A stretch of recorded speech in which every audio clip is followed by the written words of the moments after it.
Well, good morning from Midland, Texas again this week, folks. Let me tell you, last week was jam-packed with activity, not only with happenings back home in Tennessee, but also with the engagements for work here. For a quick update on my work calendar, I conducted some classroom training again, along with some field visits to the clients, on-site leadership at multiple locations here in the Permian Basin. A few new leadership coaches were brought into the project, so I spent a couple of days doing some, for lack of a better word, familiarization visits with them. One of the new coaches is somebody that worked with me during my last assignment on active duty. In fact, he was the Master Chief selected to take over my role as the lead for the Fleet CPO training team. We facilitated hundreds of leadership courses during our 3 years together on that team. We were called the Carlos and Larry Show as we traveled around the globe engaging with Chief Petty Officer messes. It will be good to be working alongside this great American once again. So that news dovetails nicely into this week's topic of leadership. This week, I'll discuss the differences between the servant leadership style that our founding fathers envisioned that elected officials would operate from to the current crop of selfish leadership they were suffering under right now. Now, I hope you all had the chance to see the graphic I shared this past Friday on my social media pages.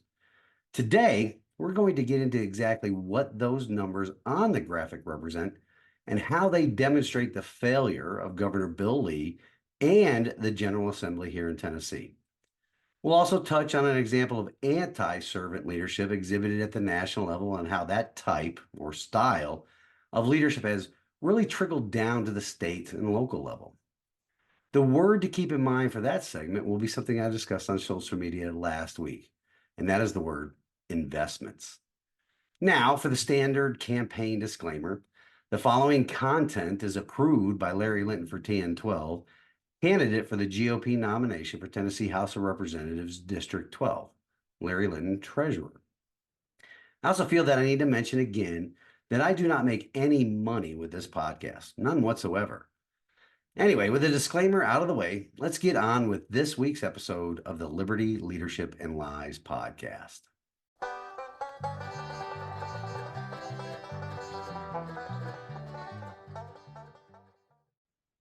All right, folks, once again, welcome back to this week's show. Let's get started this week with talking about the word investments and how it relates to leadership.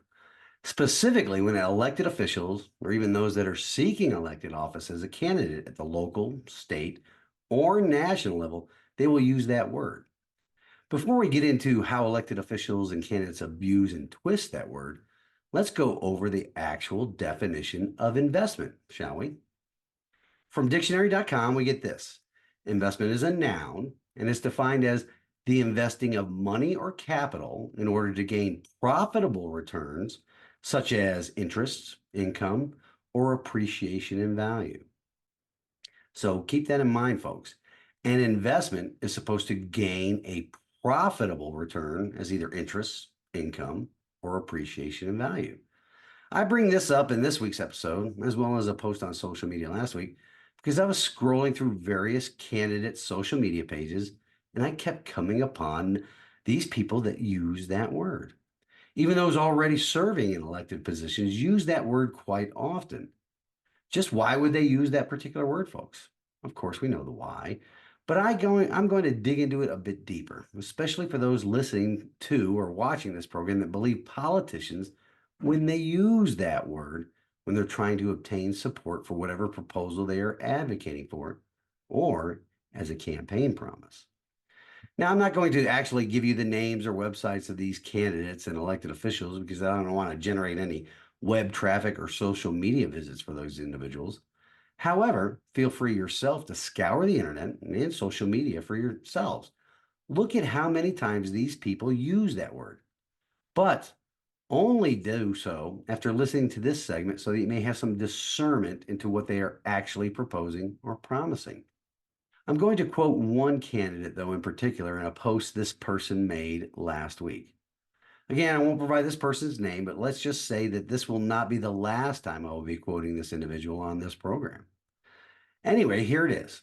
Quote, infrastructure is essential for progress. I'll advocate for investments that enhance our roads and bridges. And I won't mention the district he's running in, but the quote continues, making this district an even better place to call home, end quote.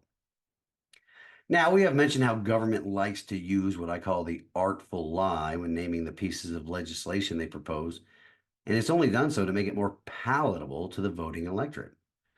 Well, the same thing goes for campaign promises, such as the one I just quoted. It's an artful lie. How so, you may be asking? Well, let's go back to the definition of investment. Remember, an investment is defined as the investing of money or capital in order to gain profitable returns as interest, income, or appreciation in value. Is this candidate talking about investing their own money or their own capital? Of course not. The only money or capital that a political candidate or elected official can use is what they first take from the citizens in the form of taxes and fees. So when these people make promises of investing, they are talking about first taking your sweat equity, not their own. It's the third party payer principle. When government is not spending their own money, because government does not sell for a profit any good or service to generate revenue, the only revenue government has access to comes through the taxes and fees it charges legal citizens and residents so they can quote unquote participate in society. So they being the government officials and candidates, they promise to spend other people's money or capital. Since it isn't their own money, cost and quality are not really considered.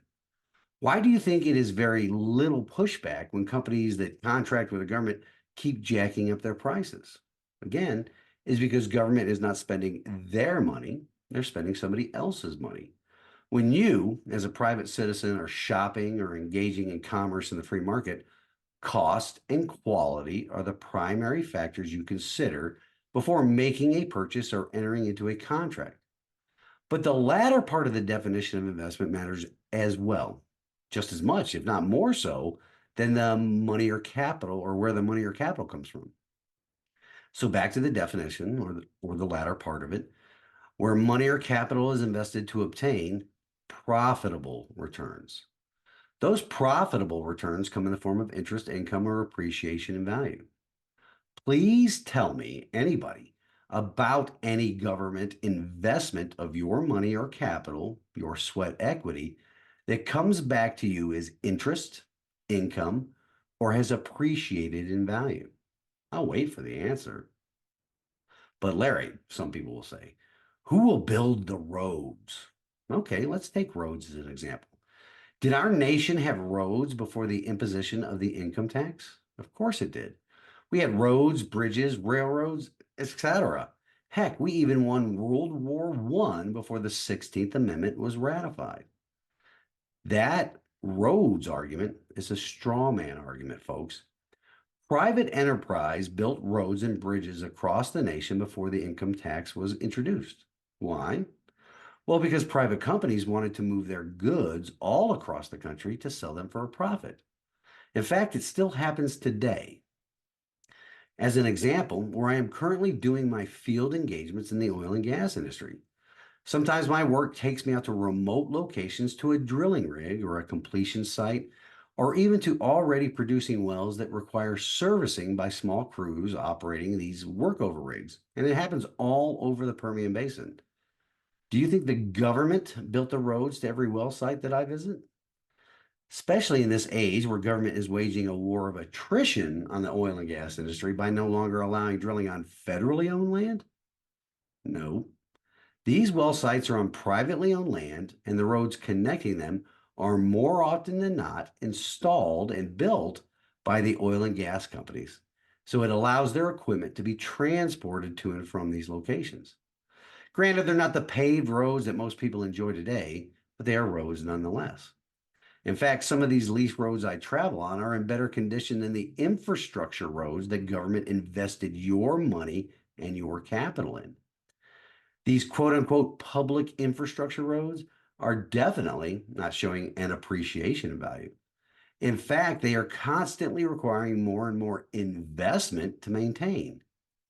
This candidate when promising to advocate for investments in infrastructure is advocating not for investing his personal money and capital, but yours and mine.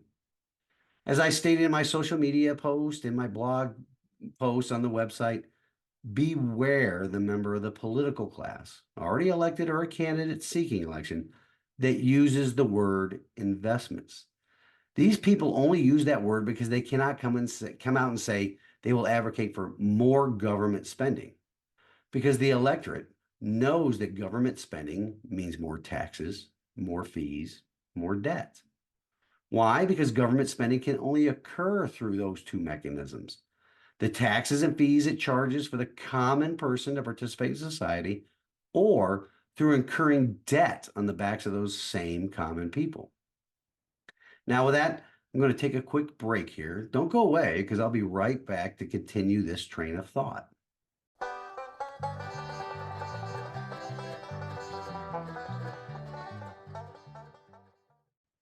Okay, folks, we're back. I'm going to continue with that favorite word of the political class: investments.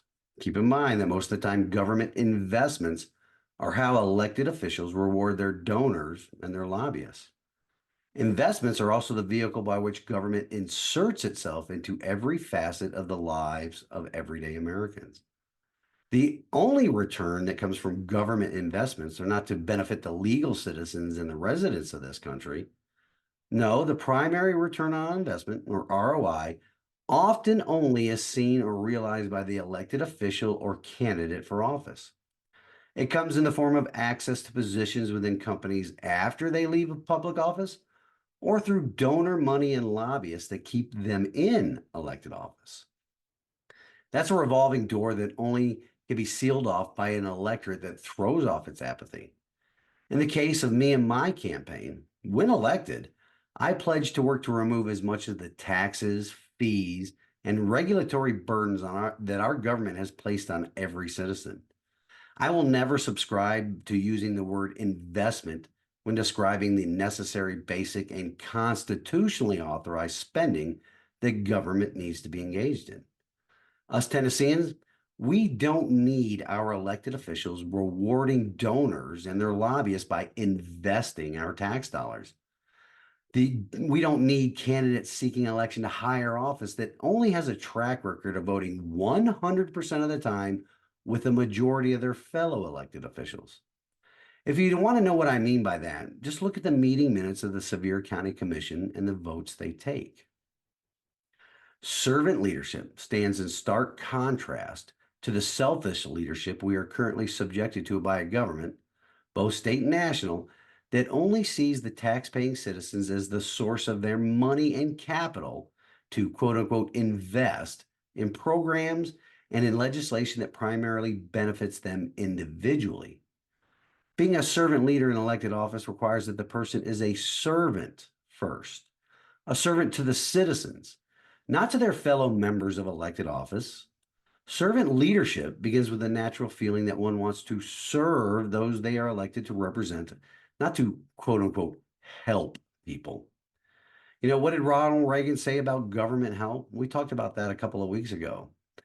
Ronaldus Maximus stated, quote, "The 9 most terrifying words in the English language are, I'm from the government and I'm here to help," end quote.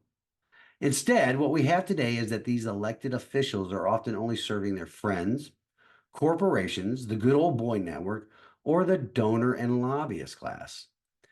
When Robert Greenleaf first brought the term servant leadership into the lexicon in the 1970s, he stated that one of the best tests of servant leadership is to do that servant leadership serve is that they grow as persons. Do they, while being served, become healthier, wiser, freer, more autonomous, and more likely themselves to become servants? And what is the effect of servant leadership on the least privileged in society? Will they benefit or at least not be further deprived? Of course, the best, most accurate example of servant leadership experienced by mankind can be found in our Lord and Savior Jesus Christ. So now let's apply that test of servant leadership to our current crop of elected officials in Nashville, or even those seeking elected office to represent the citizens in their district in Nashville.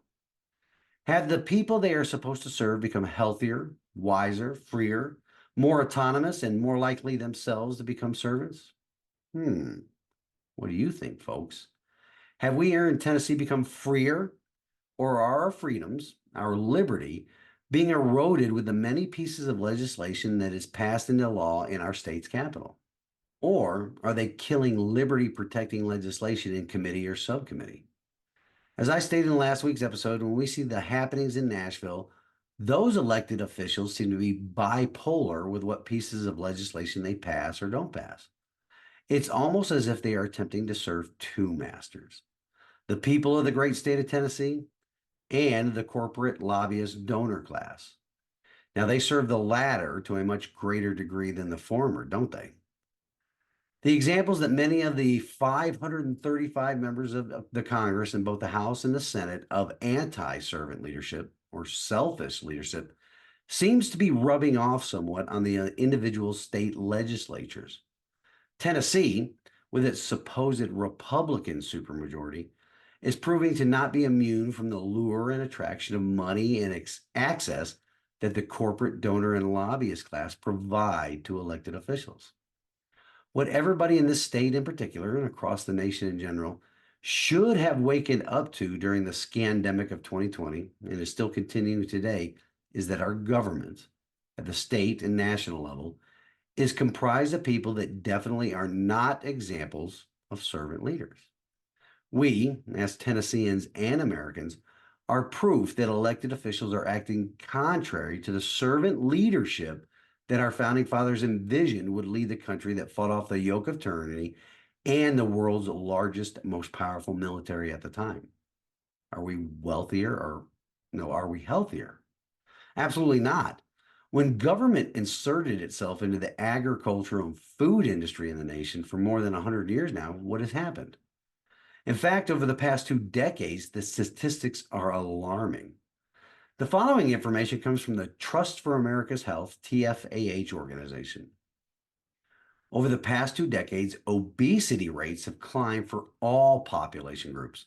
With certain populations of color, their words, not mine, those certain groups are experiencing the highest rates, often due to structural barriers to healthy eating and a lack of opportunities in places to be physically active. Just where do those structural barriers come from, though? Of course, those barriers are created because government at all levels has inserted itself into the lives of all Americans through controlling all aspects of the free market. Nationally, 41.9% of adults have obesity. Black and Latino adults have the highest obesity rates at 49.9% and 45.6%, respectively. People living in rural communities have higher rates of obesity than people living in urban and suburban areas, which is very odd because one would think the rural communities, which are closer to the farming community than the urban and suburban communities, they would have access to more nutritional food. Once again, what's the root cause? Government, of course. Now, get this: obesity rates are also increasing among children and adolescents, with nearly 20% of U.S. children ages 2 to 19 having obesity, according to a 2017 to 2020 NHANES data. These rates have tripled, more than tripled, since the mid 1970s.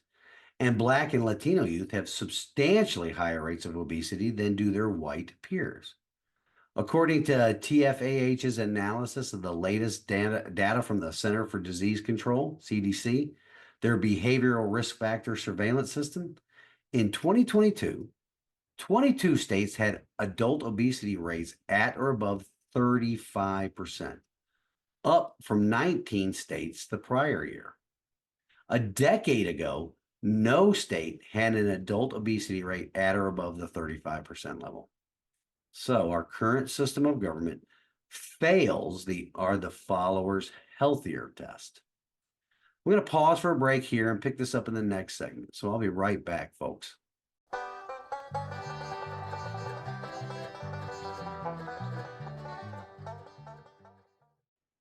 And we're back for the final full segment this week, folks.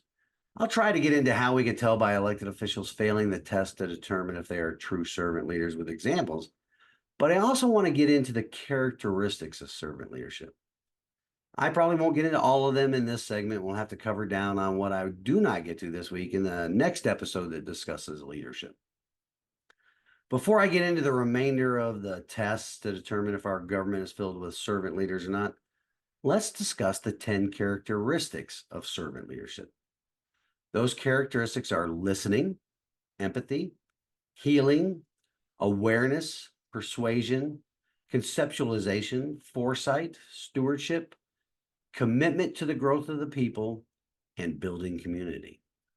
Let's take them one at a time and see just how well elected officials and candidates stack up against those characteristics. The first is listening. Just how well do they listen? I think that's obvious, but let's take the recent illegal immigration invasion of the Republic that is happening right now. A vast majority of Americans recognize this as a huge problem. It literally is an invasion. We have an estimated 10 million illegal immigrants that have flooded our nation since Joe Biden was installed in 2021. Now, you couple that with a very conservative estimate of a little more than 10 million illegal immigrants already in the country prior to that. And again, that is a very conservative estimate and is likely only half the actual number that were already here. But we have an estimated 20 million illegal immigrants in our nation right now. Put that all together, and they would be the fourth most populous state in the union. The cost associated with the care and feeding of that number of people is astronomical. The strain they are placing on the social safety nets put into place for the legal citizens of this nation, it has surpassed the breaking point. All of that information and more is available to elected officials at the state and national level. And like I stated, a vast majority of Americans have spoken out to our government in order to secure the liberty of the people. The government must put an end to this invasion. Have they listened? Of course not. The flood of people into our country along the southern and northern borders continues unabated. Why? Well, it's to fulfill what some communist talking heads in government and media have called demographic destiny. In other words, it is the great replacement theory in action. It is being allowed purely for political power, for electoral college and representative number superiority.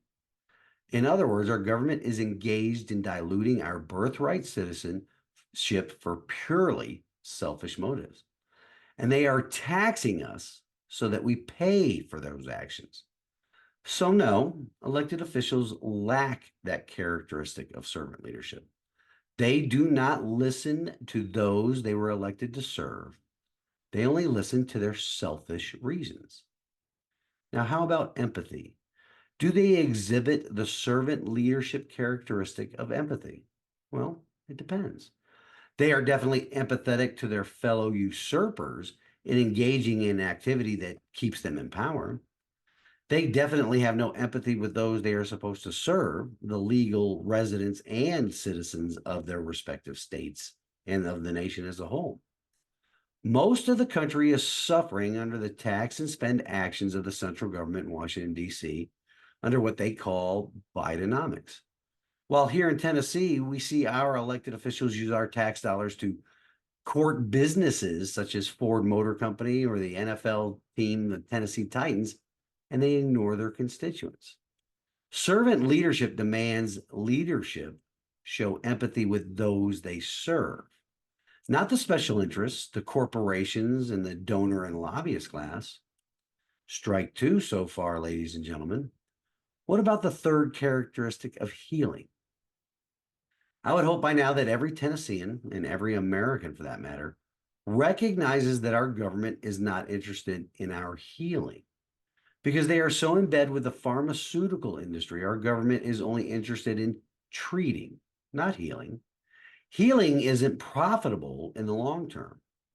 Treating diseases and illnesses, now that is where the profit lies. That is where the lure of post-government employment access is strongest. Plus, healthy people, they don't rely on the government. Sick people that require lifelong treatment, on the other hand, though, they rely on the government to subsidize their treatments. We are already at strike three, ladies and gentlemen, and we are only through the first three of the 10 characteristics of servant leadership. Now, I've got time for a couple more in this segment, though. The next one up in the queue is awareness. In his writings, Robert Greenleaf defined this characteristic this way: general awareness, and especially self-awareness, strengthens the servant leader. Awareness helps one in understanding issues involving ethics, power, and values. It lends itself to being able to view more situations from a more integrated, holistic position. As he further observed, Mr. Greenleaf stated this, quote, "Awareness is not a giver of solace. It is just the opposite. It is a disturber and an awakener. Able leaders are usually sharply awake and reasonably disturbed. They are not seekers after solace. They have their own inner serenity." End quote. Now, folks, from the outside looking in, do you think those in elected office, and even some of those seeking elected office, do you think they understand ethics, power, and values? Well, of course they do, but only because they are often unethical. They abuse and seek power for power's sake, as well as they often work to undermine the values, especially the values of the traditional family unit and those traditional Christian values that form the basis for the founding of our republic. What segment of society, based upon a percentage as related to the total number of members of that society, has more ethical failures than people in elected office? We know the answer to that, don't we? All right. Moving on to the next characteristic, persuasion. We'll refer back to Mr. Greenleaf here, where he stated that this characteristic is only where servant leaders rely on persuasion rather than on one's positional authority in making decisions.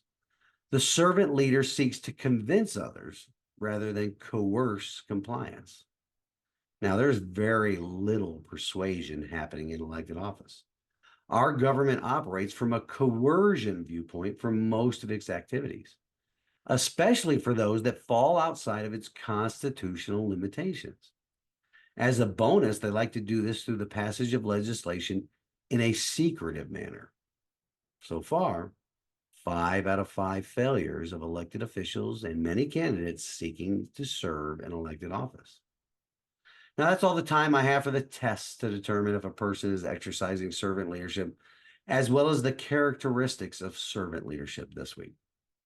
As I mentioned before, I will cover the rest the next time the topic of leadership comes up in the rotation, which is in about 3 weeks. I'm going to pause right here and come back for the closing of the show with God's Word, as well as discuss the image with numbers I shared last week that are indicative of how leadership here in Tennessee is failing the great people of the volunteer state. So I'll be right back after this brief pause.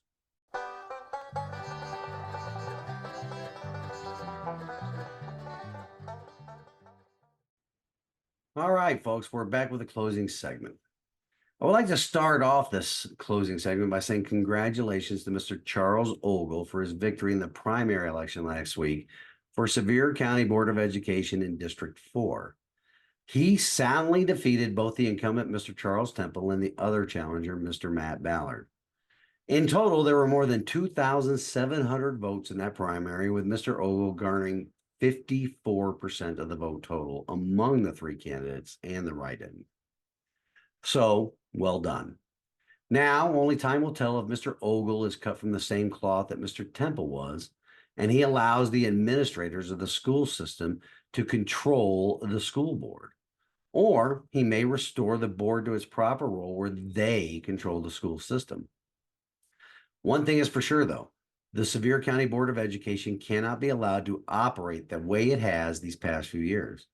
And I hope the voters took the first step necessary to put the entire Board of Education on notice that incumbency will not save them. In the other race, Mr. McClure ran unopposed for the seat that represents District 2 here in Sevier County, and he had 20 votes for the write-in candidate against him. Hopefully, he will have an opponent the next time he runs. Now, the odd seats of districts 1, 3, and 5 will be up in 2 years, so there is work to be done in fixing what ails the Sevier County Board of Education. And what ails them is incumbency. Now, that discussion about the school board election ties nicely into the final discussion topic this week. I mentioned in the opening of this show about a graphic I shared on the blog and my social media pages that had a bunch of numbers on it. That graphic also directly relates to how the elected members of the Tennessee General Assembly are failing in the requirement to be servant leaders for the citizens of the great state of Tennessee. For many years now, the Republican primary voters here in Tennessee have asked the governor and the General Assembly to take action to stem the tide of illegal immigrants flooding our state. The numbers in that graphic represent the numbers of teachers hired by the Sevier County school system to teach English as a second language. As you can see by the graphic, that the number hired has doubled in just 6 years. I got those numbers based upon my open records request to the Board of Education. Yes, I'm surprised they answered it as well, instead of referring it to their attorney like they did the last time I sent an open records request, and did not get the answers I asked for because the answer violated attorney-client privilege. Now, that increase can be directly tied to the number of illegal immigrants that are flocking to our county and enrolling their children in our schools. Public education is one of those social safety nets that were originally designed for the benefit of the citizens of our state. Now, disregard for the moment all the woke garbage being taught in these government indoctrination centers and focus on the original intent of public schools. They were to provide children the academic skills to enter society on a level playing field with their contemporaries to compete for jobs. If they were doing what they were designed to do, now just imagine the strain that is placed upon the system with the influx of children that A, do not understand English, and B, the culture into which they have been thrust. It takes away from the time and energy teachers can expend on the children of the legal citizens that were already raised in the American culture and can understand English. According to the State Department of Education's website, there were 683 children requiring English as a second language enrolled in Sevier County Public Schools in 2010. Just 9 years after that, in 2019, that number swelled to 2,294, almost 4 times as many students. And considering that number was in 2019 and the surge of illegal immigrants that have crossed the border since Joe Biden was installed, I am quite sure that number has skyrocketed since 2019, especially given the fact that in the 2019-2020 school year, the district had 34 teachers of English as a second language on staff. And that number has now swelled to more than 56 teachers, nearly doubling in just 4 years. Yet our governor and our General Assembly refuse to turn off the illegal immigration magnet in our state. That is why it is important for the people of House District 12 to not elect somebody that is just going to vote how the majority votes or vote how the majority tells him to vote. It is also why you need to show up and support the rally on the Capitol steps that's being organized by Mr. Brandon Lewis and his team at the Tennessee Conservative News. Just go to the website protecttnborders.com. Again, that is protecttnborders.com. All right, folks, that is all I have for this week. Today's wisdom from God's word comes to us from 2 Timothy chapter 3, verses 2 through 4. For people will be lovers of self, lovers of money, proud, arrogant, abusive, disobedient to their parents, ungrateful, unholy, heartless, unappeasable, slanderous, without self-control, brutal, not loving good, treacherous, reckless, swollen with conceit, lovers of pleasure rather than lovers of God. That is what selfish leadership in our government has become. Lovers of self and lovers of money, arrogant, ungrateful, and treacherous. We can turn the tide this election, especially here in Tennessee, folks. That's why I'm running for office for House District 12. Until next week, I humbly pray and ask that you stand in the arena with me. Reveille, it's time to wake up.